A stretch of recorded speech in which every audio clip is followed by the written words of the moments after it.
5, and we're going to be going over the idea of Riemann sums as well as the fundamental theorem of calculus. As you might expect, the fundamental theorem of calculus is kind of an important thing. And so we're going to make sure that we understand it.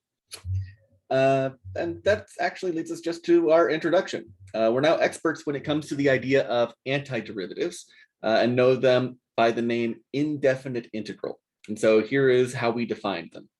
If f of x is equal to the derivative of big F of x, then the antiderivative or the integral of little f of x dx is equal to big F of x plus c. Basically, the derivative of big F is little f. And the antiderivative is just doing this idea backwards. Here's a question though. We know that the integral symbol tells us we're taking the antiderivative and that we have to always have the dx term at the end, but what do they actually represent? And because this is a biocalculus class, we're not going to go too in-depth into the theory side of this stuff. But we are going to introduce some of the core ideas and why things work the way they work. The formal reason for most of this is going to be tied to the mean value theorem. But we're not going to go the mean value theorem approach. We're going to do something a little different. But to begin with, we're going to talk about the idea of Riemann sums. And Riemann sums are something which are as complicated as you want to make them.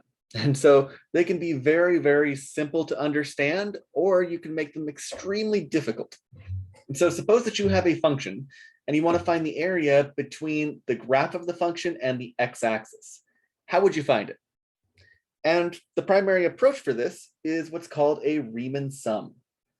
And so a Riemann sum is a way of approximating the area under a curve just by creating a series of rectangles underneath it. And if you look here, you can see this is a general Riemann sum. And so what makes this a general Riemann sum is that there's no real structure to it. This would be going from 0 to 10 because that's the x values that we've included on this. But looking at the y values for the first one, it's just going to this point here, whereas for this rectangle, it's going to this point here. There's no structure to the choice of the y values. Basically, each of these rectangles is a rectangle of some width, and the height crosses the function at some point on the interval. And so this rectangle here crosses at this point, this rectangle crosses this point, this rectangle crosses this point, this one at this point, and this one at this point. That's all it takes to be a Riemann sum. A Riemann sum is just created by creating a set of rectangles which intersect the graph at a series of points. Really, there's a x sub I value down here, and then this value, this height value, would be f of x sub I. So this would be f of x sub 1, f of x sub 2, and so on. But we don't have to think about it in those terms. Instead, we can just think of these as a series of rectangles which are approximating the area under this curve. Note that they don't all have to be uniform or equal width, nor are there any guidelines regarding the point on the curve where they intersect. Riemann sums can vary in accuracy because of that. Really, the more rectangles you have, the likely it's going to be a better approximation. But there are other ways that we can structure these to make it so that it's a little bit easier to calculate. Algebraically, we can write a Riemann sum using the nomenclature of summation notation. And so suppose that there are n rectangles and let I represent an integer value between them, 1 to n. The ith rectangle, so first, second, third, fourth, fifth, or however many we have, will intersect our function at the point x sub I comma f of x sub I, making the height of the rectangle f of x sub I. We will denote the width of the base of the ith rectangle as delta x sub I. So delta x sub I would be the width of this, and the height of this would be f of x sub I. With that, the area would be equal to the summation from I equals 1 to n of f of x sub I delta x sub I, because f of x sub I corresponds to the height and delta x sub I corresponds to the base. And we know base times height will give you the area of a rectangle. What this summation is doing is it's saying add up the area of all of the rectangles. And so this would be f of x sub 1 times delta x sub 1 would be the area of the first rectangle. The second one would be delta x sub 2, and then f of x sub 2 for the height. And then f of x sub 3, delta x sub 3, f of x sub 4, delta x sub 4, and the same for the fifth one. And then the summation just says add up the area of all of these rectangles. That's what the approximation is. The Riemann sum is just the sum of the area of the rectangles which represent the area of the graph. And so the rectangle's height comes from a point on the function. And here's a little note about the word delta, or the Greek letter delta. Delta is usually used to represent a small change. And again, had we been doing the physics and engineering course, we would have had some stuff with epsilon and delta, which is very messy when it comes to the idea of limits and continuity. But we're BioCalculus, and so we can kind of bypass all that stuff. Now, the challenge with this idea of the Riemann sums is if I asked you to calculate the area under a curve using Riemann sums, it's not going to be very accurate because everyone could come up with a different way of calculating a Riemann sum. As such, there are some more popular or common Riemann sums. The first one is the left endpoint Riemann sum.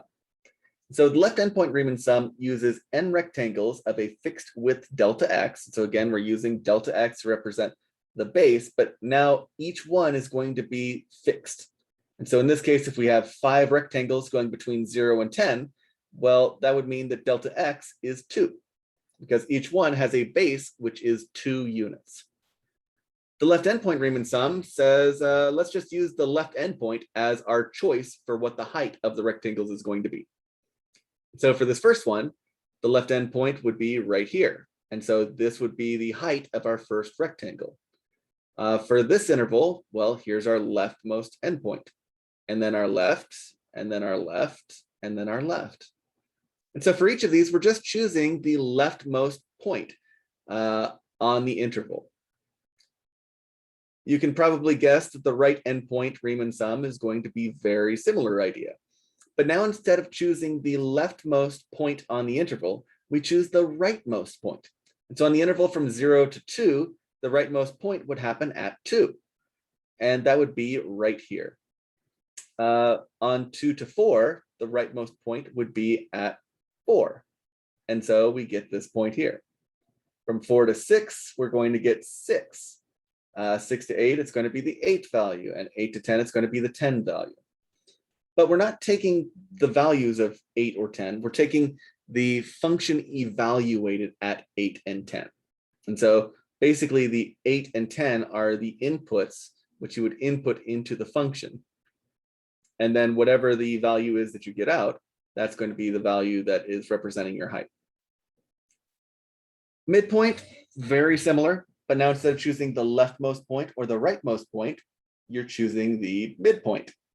And so the midpoint is going to be the point right in the center. And so between 0 and 2, it's going to be f of 1, and then f of 3, and then f of 5, and f of 7, and f of 9. Looking at these 3, you might notice that the set of rectangles you're getting look very, very different. And that tells you that you're going to get different approximations for each one. The question is, which one is the best? And frequently it'll be the midpoint, but not always. It turns out that depending on what function you're going to get, you might get an overestimate or an underestimate, or sometimes things will just get really, really weird. So you really have to be mindful of what function you're dealing with if you have to do these out in the real world. For our course, it'll usually be telling you which points you're going to be dealing with as far as left endpoints, right endpoints, or midpoints. There are a couple of other common Riemann sums which aren't quite as common, but if you're doing computer science, you might see them pop up every now and again. And these are the idea of the upper bound and lower bound Riemann sums. What the upper bound Riemann sum will do is it'll take the highest value on each interval. And so on the interval from 0 to 2, it looks like it's at the 2 value. On the interval from 2 to 4, it's a little bit past the 2 value. And so it would be at whatever the relative maximum is. From 4 to 6, it would be the 4 value. From 6 to 8, it'd be the 6 value. And then from 8 to 10, it looks like it's going to be the 10 value.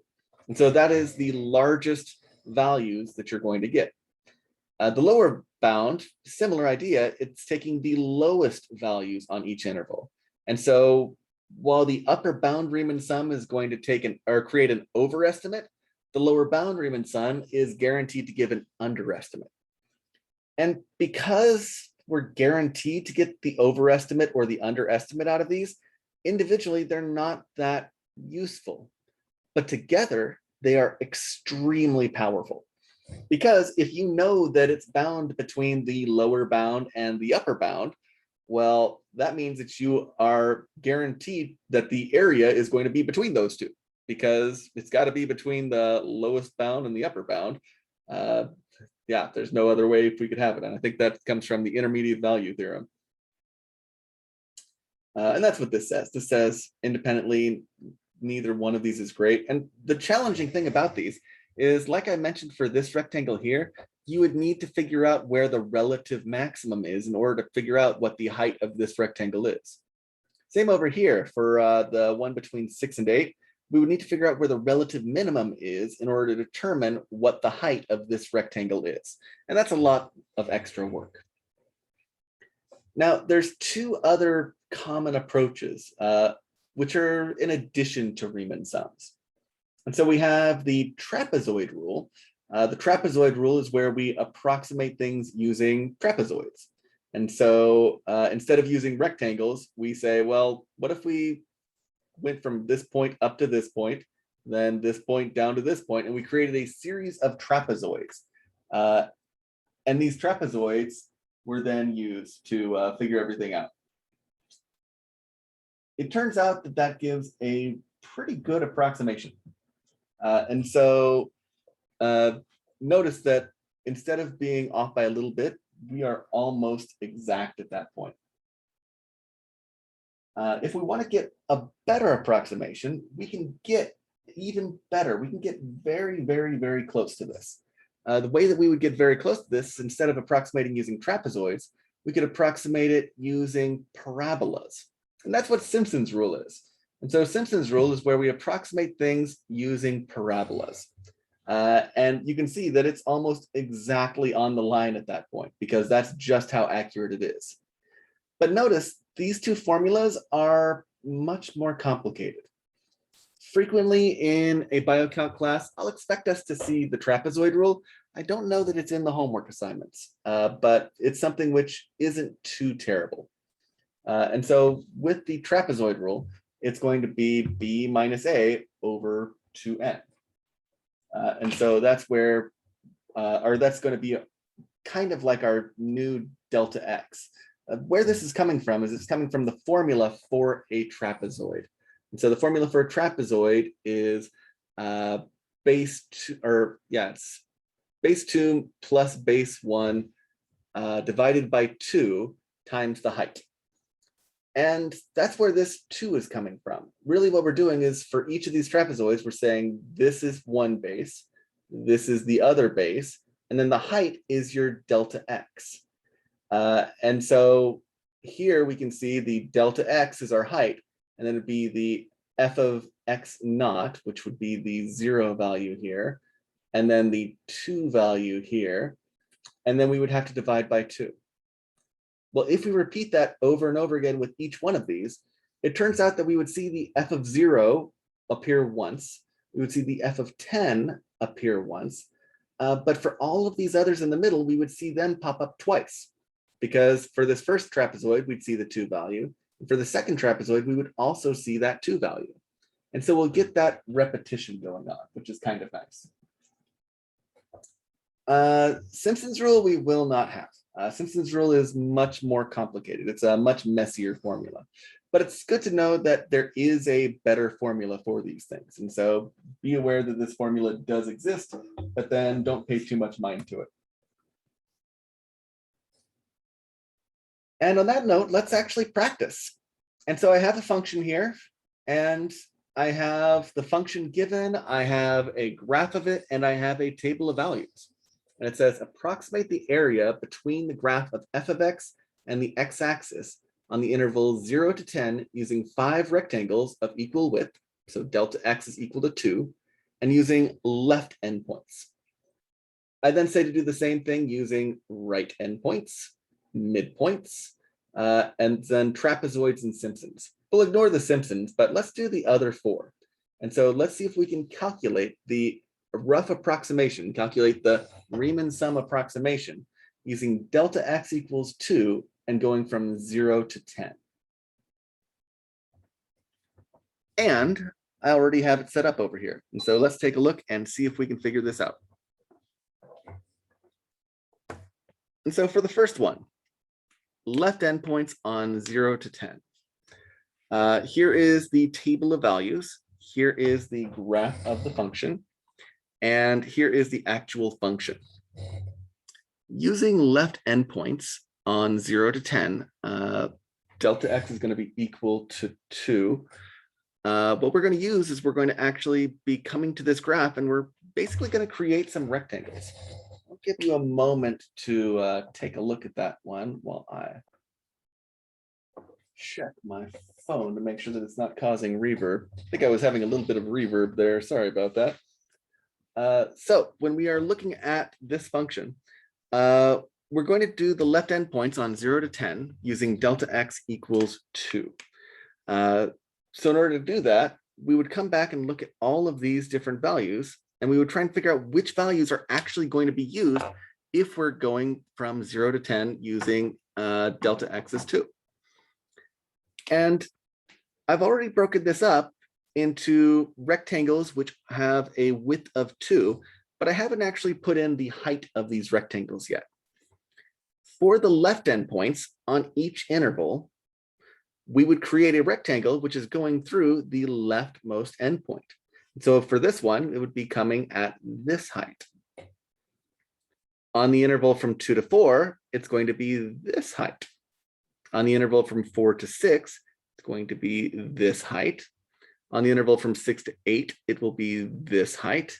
And from 8 to 10, it will be this height. In order to calculate this, we would say that our area is going to be equal to the area of each of these rectangles added up. Now notice the values are actually coming from this table. And so this first one would be f of 0. And so that's going to be a 5. This 2 that I'm putting out in the front real quick is our delta x. And then our f of 0 is going to be equal to 5. This 2 times 5 is corresponding to the area of this first rectangle. For our second rectangle, well, we're using the 2 value. And so at 2, we see that we get 4. The next one is going to be the 4 value.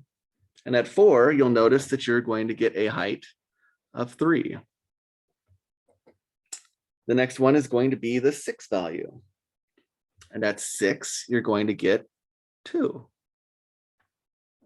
And then for our last rectangle, we're going to be using, again, the left endpoint, which happens at 8, and would be given by 1.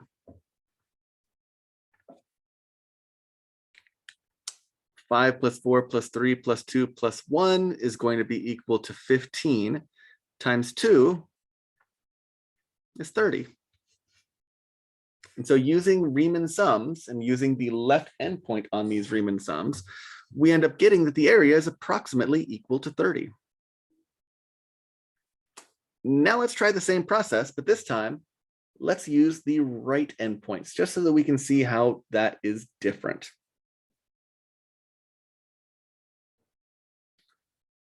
And so using the right endpoints, well, on the interval from 0 to 2, we would start at the rightmost side, which means we're choosing that as the height. And again, we're just going to be using our rightmost endpoints for each one of these rectangles. This last one's not even going to be a rectangle because it's at 0. And we could come over here and we could figure out exactly which values we're using. And so on the first interval, the rightmost value is going to be the 2 value. And then we'll use the 4 value, the 6 value, the 8 value, and the 10 value. Each of these is chosen because it's the rightmost value on the interval. Our delta x is still 2. Now our heights are 4, 3, 2, 1, and 0.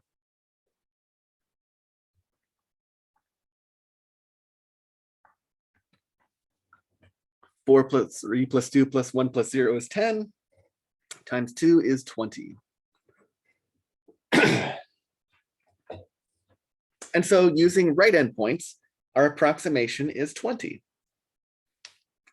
Now let's try the midpoint. So to calculate this using the midpoint,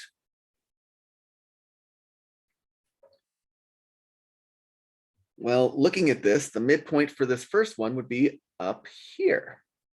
For the second one, the midpoint would be down here. For the third one, it would be up here, then down here, and then up here. To figure out which values those are, well, that's going to be at the 1 value, the 3 value, the 5 value, the 7 value, and the 9 value. So the area is going to be approximately 2, because again, that's our base, our delta x. And then these heights are going to be 5.5 plus 2.5 plus 3.5 plus 0.5 plus 1.5. Plugging that into our handy dandy calculator.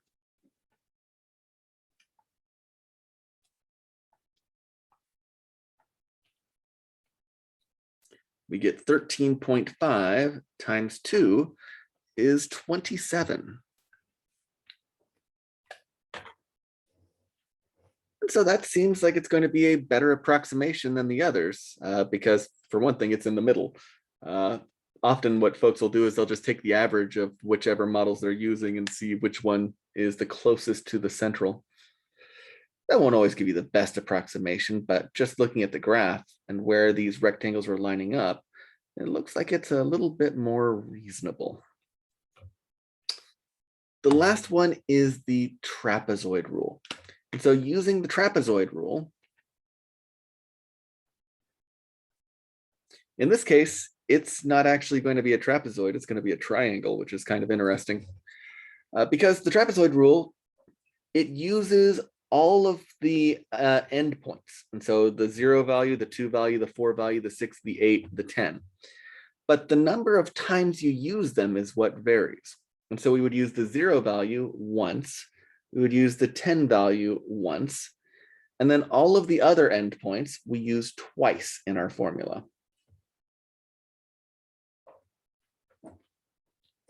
And so our formula for the trapezoid rule was delta x over 2. Remember that 2 comes from the general formula for calculating the area of a trapezoid. And then it's going to be 1 of the first, so 5, plus 2 of the second, so 2 times 2, plus 2 times 3, plus 2 times 2, plus 2 times 1, plus 1 times 0. Well, 2 over 2 is 1. Then plugging in everything else, we have 5 plus 4 plus 6 plus 4 plus 2. I end up getting 21. Let's double check my math. I don't know that I like that value there, because this value should not have been a 2. And so, yeah, always double check your work. And so when we looked at this, we said it was 1 of the first, 2 of the second, I used the x value and I should not have.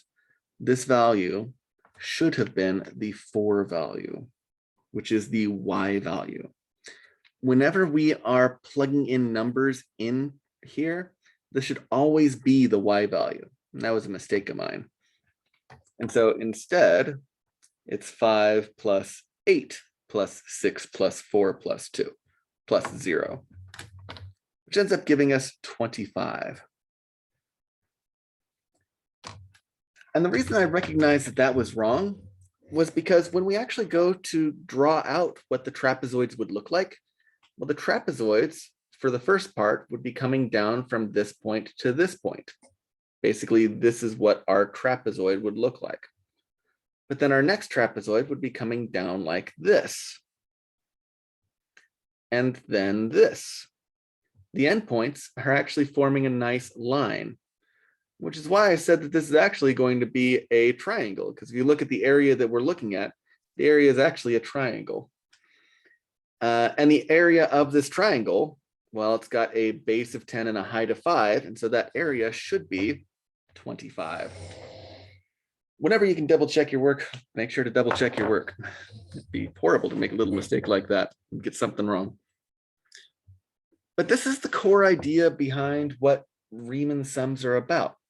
All that a Riemann sum is it's an approximation for the area under a curve using the using rectangles, or in the case of the trapezoid rule, using trapezoids. Or if you want to go Simpson's rule, well, Simpson's rule is using the idea of parabolas. That's it. That's Riemann sums. Continuing on, though, there's this interesting idea, and this idea is going to develop something kind of big. It's leading up to the idea of the fundamental theorem of calculus. And so recall from algebra 2 that distance is equal to velocity times time.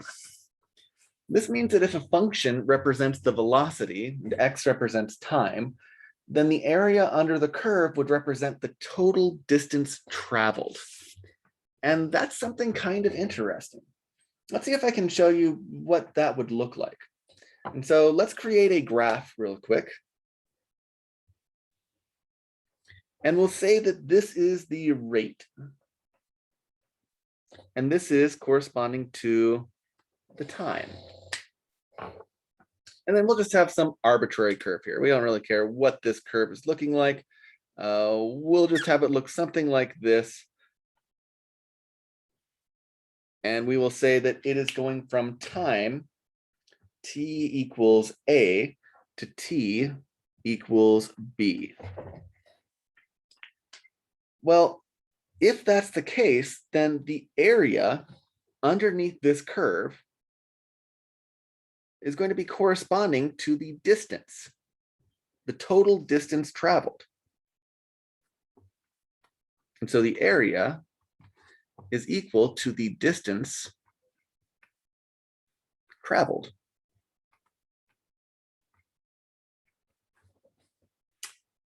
But here's the thing. We could also think of this in terms of position. And so if we think about how far you travel from time A to time B, well, that would be given by your position function, your position at time B, minus your position at time A. But then we think about rate. What is rate? Well, the rate would really be the rate of change. And we know what rates of change are from chapter 3. That would be the rate of change of the position, which would be p prime.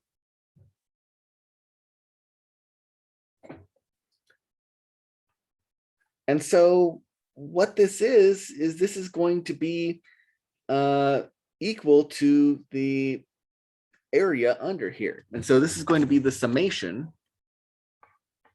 remembering our Riemann sums, or I guess we could say this is approximately equal to our summation from I equals 1 to n if we have n rectangles, of our delta x, and so our delta t in this case, would correspond towards the small change in time, or the base of these things. And then we would have p prime.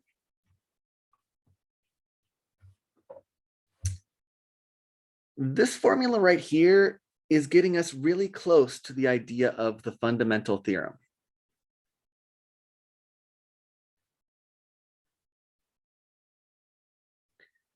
Notice we're saying that an infinite summation, or a summation from 1 to n, is going to be roughly equal to the total distance traveled.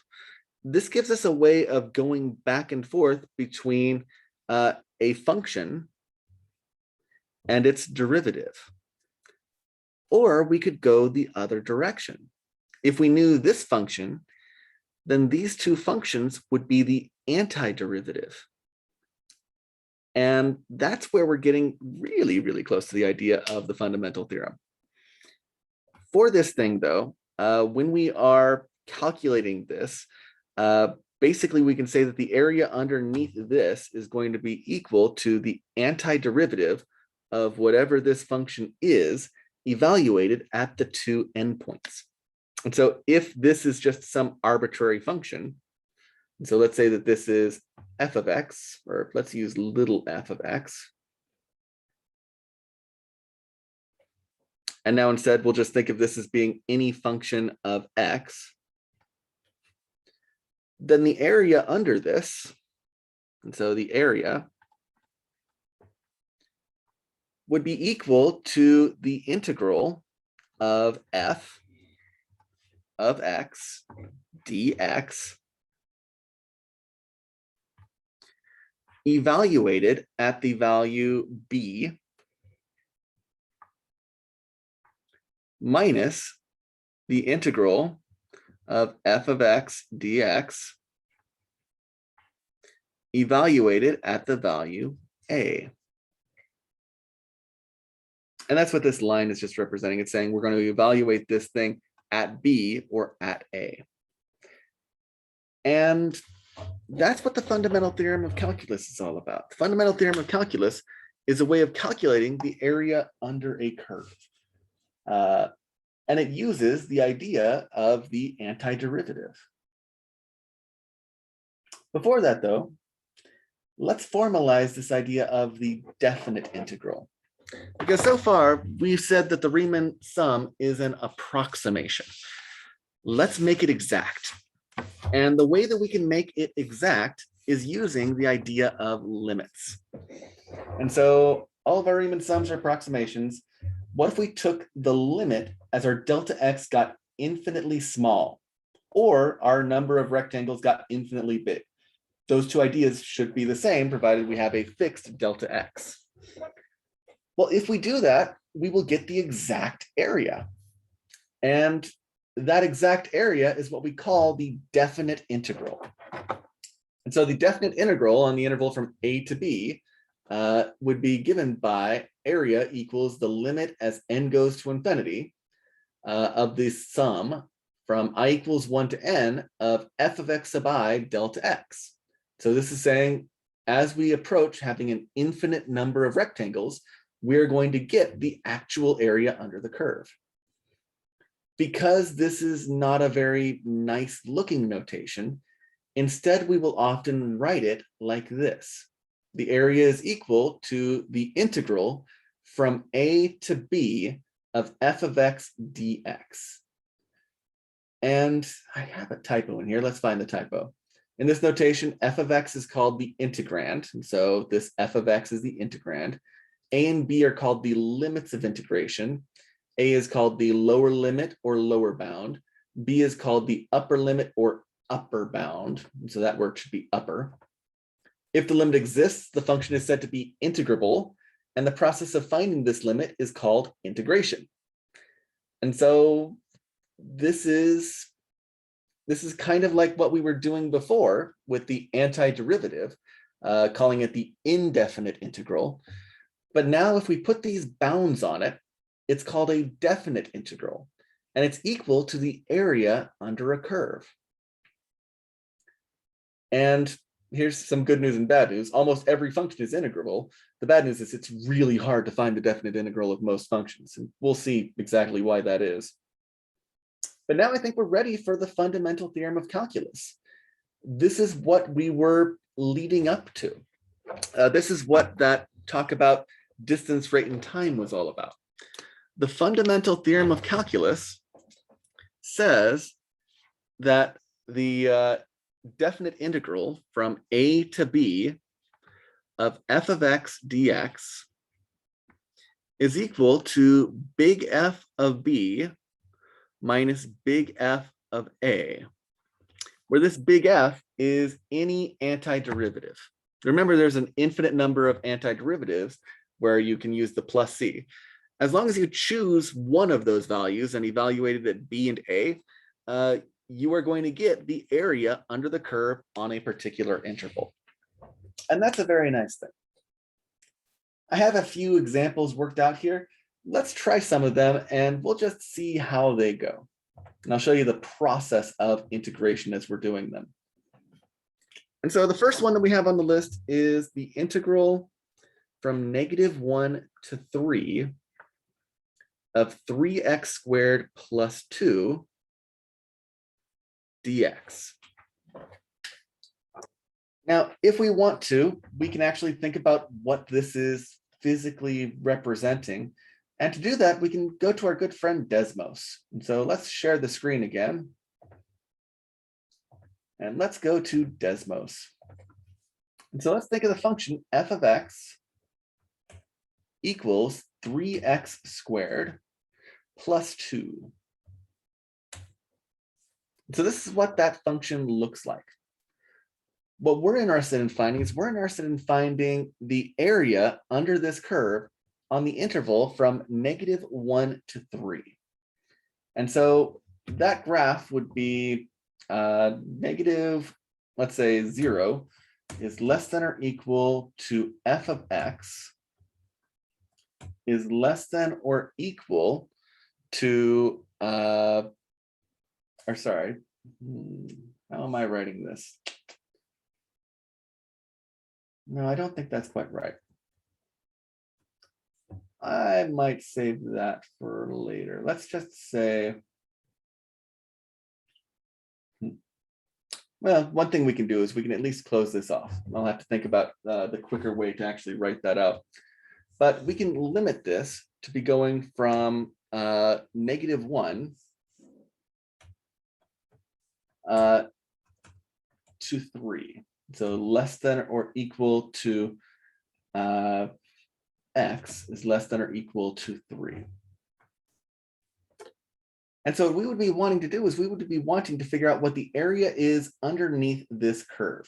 And so from this curve down to 0. And that's not a very nice thing to find. And so let's see if we can find it. In fact, let's see if this works. 0 is less than or equal to y is less than or equal to f of x. There we go. That's what I wanted. And so this is the area of the region that we are trying to find. And we'll even restrict this one, -1 less than or equal to x less than or equal to 3. And then we can get rid of this. So we can see the original function. And then this in blue is the area that we are trying to find. According to the fundamental theorem of calculus, in order to find it, all we have to do is take the antiderivative of each of these and then evaluate it at the endpoints. And so to do that, we start by just finding the antiderivative. So the antiderivative of 3x squared would be equal to x cubed. Because the derivative of x cubed, the 3 would come down and we'd be left with an x squared. Plus the antiderivative of 2 would be 2x. And now if you recall, we would also have a plus c term. Well, the good news is we don't have to worry about plus c as long as we are dealing with a definite integral. Because remember, any antiderivative would work. And so we could just let c be equal to 0. What we still need to do, though, is we still need to evaluate it at -1 and at 3. And so this is how we would represent that we need to still evaluate it at -1 and at 3. From there, we can just plug the 3 in. And so we would get 3 cubed plus 2 times 3. This right here corresponds to f of 3.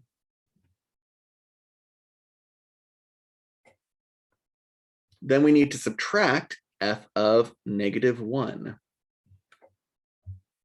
And so if you want, you can put some brackets around this and say subtract f of -1. Well, now we're taking the -1 and we're plugging it in. So -1 cubed plus 2 times -1. Plugging that in, we get 27. Oop. Plugging it into the calculator.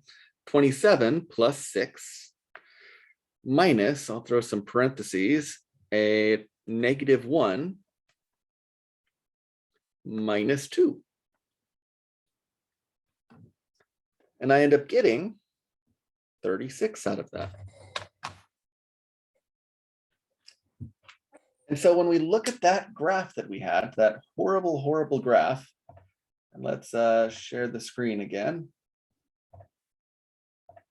The graph of this function, the area under this graph is 36 units. And that's kind of nice. If you wanted to try and figure this out by hand and just count up the number of squares, you could do that.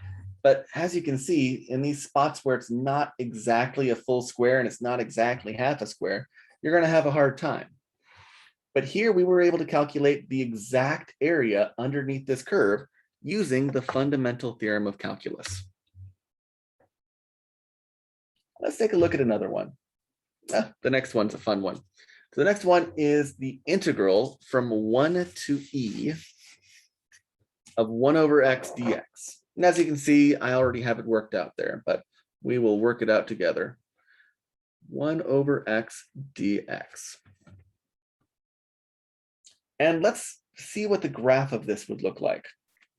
And so we're now going to be using the function 1 over x. And we're going to be doing it from 1 out to e. So the question is, what is the area underneath this curve? And so what is this area in blue going to be? And well, we can calculate it.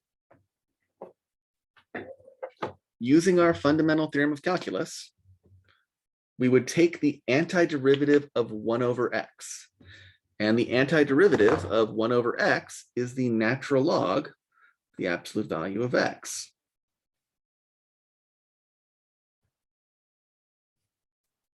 We would then plug in the e value, natural log of e.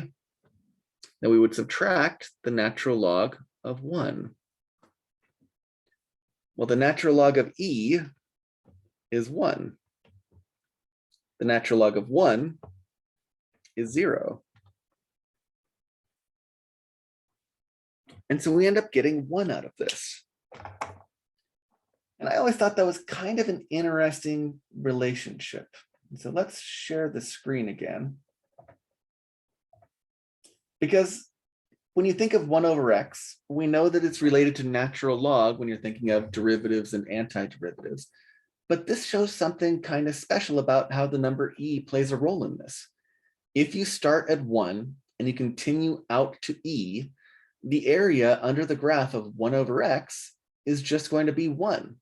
This section in blue right here is 1 unit, which is the same, or 1 square unit, which is the same as any of these smaller squares that we have here. And that's kind of something special. This next one's kind of an interesting one. And maybe we won't do the math behind it. We'll just take a look at it. The integral from 0 to pi of cosine of x. Using our fundamental theorem, we would take the antiderivative of cosine, which is sine of x. Well, sine of x, when we evaluate it at pi and at 0, is going to give us 0. And so we get that the area under the graph from 0 to pi of cosine is 0, which hopefully that doesn't make sense. But then we think of the graph. We're dealing with the function cosine of x, and we're going from 0 out to pi. Notice something happens. It stopped here.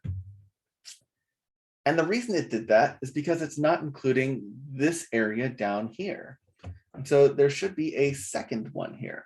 Let's say f of x is less than or equal to y is less than or equal to 0. Again, on the interval from 0 less than or equal to x less than or equal to pi. This area down here, we would count as negative area. Because if we're thinking about bases and heights, the height in this case, the f of x value would be negative. And so what this definite integral is saying is it's saying that the area in this blue section and the area in this green section would cancel out and give you a net area of 0. And that idea of net area is something which is a little bit weird, but you get used to it after a while. So note that if the function crosses the x-axis, it'll calculate the area above the x-axis and then subtract the area below the x-axis. And that's what we're seeing here with this cosine function. There are a lot of properties related to the definite integral. And most of them are the same as what we saw with the indefinite integral. And so the integral of c times a function, well, you can just factor the c out. If you swap the a and the b values, turns out you could just factor out a minus sign. And that comes from the fundamental theorem, because if you just switch these two, you would just be changing which one has the minus sign. The integral from a to a of any function is 0, because you have not traveled at all. We have the sum and difference formulas for integrals. We also have this one, which is kind of interesting. The integral from a to b of a function is equal to the integral from a to c plus the integral from c to b. Basically, this is saying that you can break up the area underneath a graph. And so if you want, you can break it up into multiple regions and calculate the area that way. 7 is our fundamental theorem. The integral from a to b of f prime of x dx is equal to f of b minus f of a. 8 is an interesting one. This is one which is saying that instead of doing the integral from a to b, we could instead turn this into a function which is calculating the area from one point to another unknown value. And so we can take this antiderivative and actually create a new function out of it, which is calculating the area under a curve from one point to some value x. And then this last one is saying that if you take the derivative of the integral, they cancel out, which is something we hopefully already knew. And here's a few sample problems. Let's try these, see if we can figure them out. So the first one is the integral from 0 to 5 of e to the 3t dt. Let's stop the share. There we go. And so if we want to calculate this, we need to be able to take the antiderivative of this. And with all of these, it's really going to depend on how skillful you are with finding the antiderivative of things. And so in this case, the antiderivative of e to the 3t, well, we know there's going to be an e to the 3t there, but we're going to need a 1/3 to balance it out, because when we take the derivative of e to the 3t, a 3 would come out. Because this is a definite integral, we don't put the plus c, and instead we list our bounds. And then we can plug our 5 and our 0 in. And so we would get 1/3 e to the 3 times 5 minus 1/3 of e to the 3 times 0.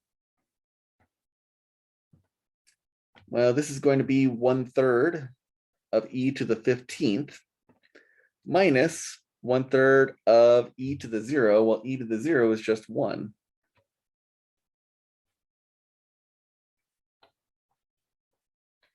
And that's our answer.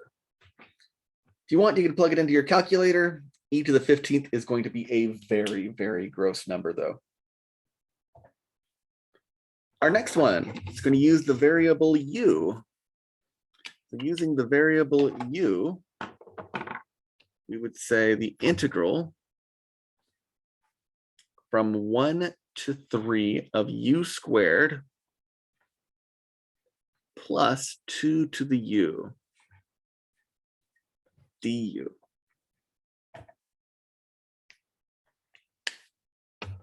So again, we need to be able to calculate the antiderivative. And so the antiderivative of u squared is going to be 1/3 u cubed. For 2 to the u, well, we know it's going to have a 2 to the u, but when we take the derivative of 2 to the u, we would get a natural log of 2 that comes out. So we need a 1 over ln of 2 to balance that out. Now we can plug in the 1 and we can plug in the 3.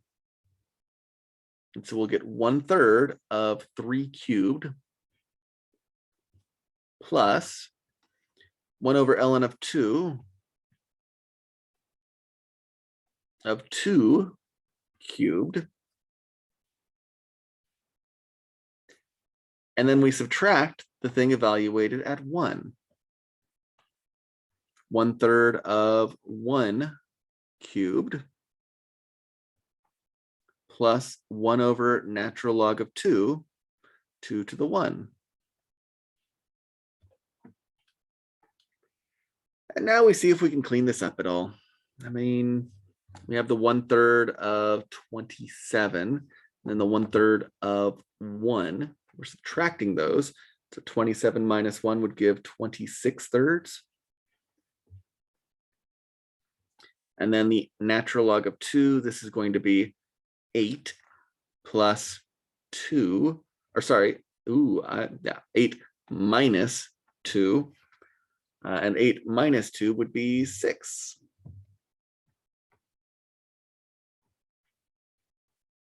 Over natural log of 2. I believe that'll be your answer. Double check, though. It's good to double check. Our next one is the integral from 0 to pi of 3 plus sine of x dx.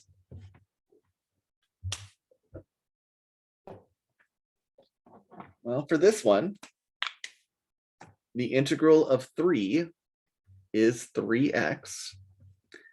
The antiderivative of sine of x is going to be a minus cosine of x, because the derivative of cosine is negative sine.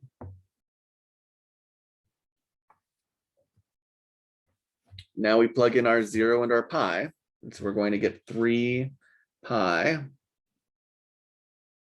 minus cosine of pi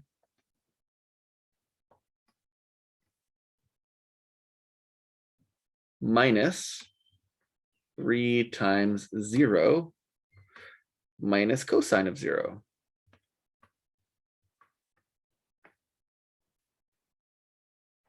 Well, the 3 pi is 3 pi, not going to do much there. Our cosine of pi is going to be equal to -1, but it's minus a -1.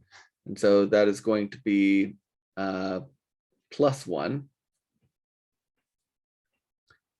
And then over here, cosine of 0 is 1. It's a -1, but it's a -1. So we're going to be adding another 1. So we get +2 out of this.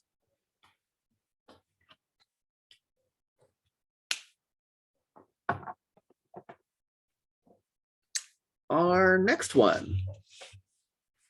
This one's actually going to have a function inside our bounds, and that can be a little bit interesting.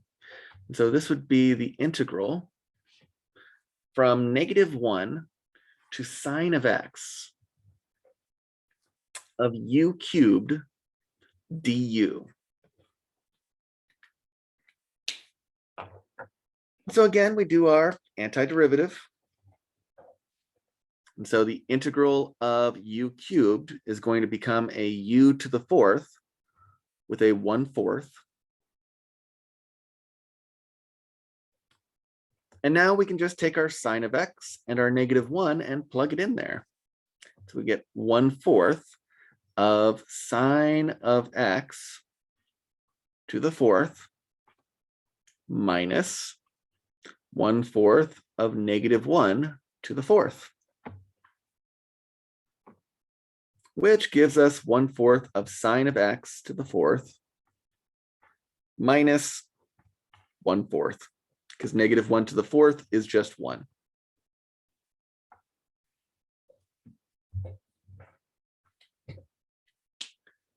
Looks like I have one last problem to try. And that is the integral from 0 to pi of the square root of x minus 2 cosine of x. And it's on the interval from 0 to pi. And so doing this one, same exact process. Square root of u, or square root of x, remember, is x to the 1/2 power, which means it's going to go to x to the 3/2 power with a 2/3 in the front, minus the integral of cosine is sine.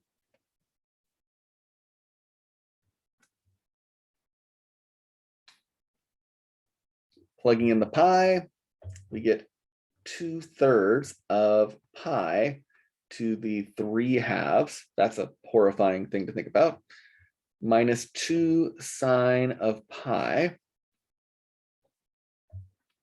minus 2/3 of 0 to the 3/2 minus 2 sine of 0. Well, sine of pi is 0. 0 to the 3/2 is 0. And sine of 0 is 0. And so our answer is 2/3 pi to the 3/2.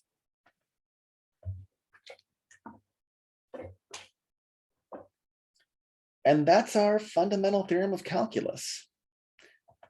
Really, it's a tool that you want to get very, very comfortable with, because you're going to see it pop up the rest of the semester.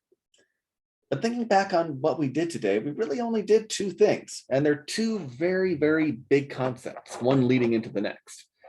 The first was the idea of Riemann sums, the idea that we can find the area under a curve, at least approximately. And the way we would approximately do it is we would just approximate it using rectangles. And when we approximate it using rectangles, we have this horrible looking formula here. And we have some ways of formally doing it. But then we can formalize it a little bit more by saying, if we take the limit in which we use an infinite number of rectangles, we should get the exact area under the curve. And using a little bit of knowledge about distance being rate times time, we were able to figure out that that's tied to the antiderivative. And the way that it's tied to the antiderivative is using the fundamental theorem of calculus. There's a formal approach using the mean value theorem again, but for our purposes, just being able to calculate this is going to be the valuable thing. And once we had this tool, the fundamental theorem of calculus, we just practiced it, because you need to have some practice with this. In practicing, you're going to be dealing with the, what's it called? The antiderivatives of a number of functions. And so you want to start feeling very, very comfortable with your derivatives and your antiderivatives. Make sure you have all of your derivatives memorized so that you can do all of the antiderivatives.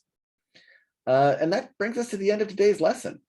And so definitely practice, practice, practice your definite integrals, because we are going to be seeing definite integrals the rest of the semester. And hopefully I assigned enough practice problems in the homework. Good luck, folks.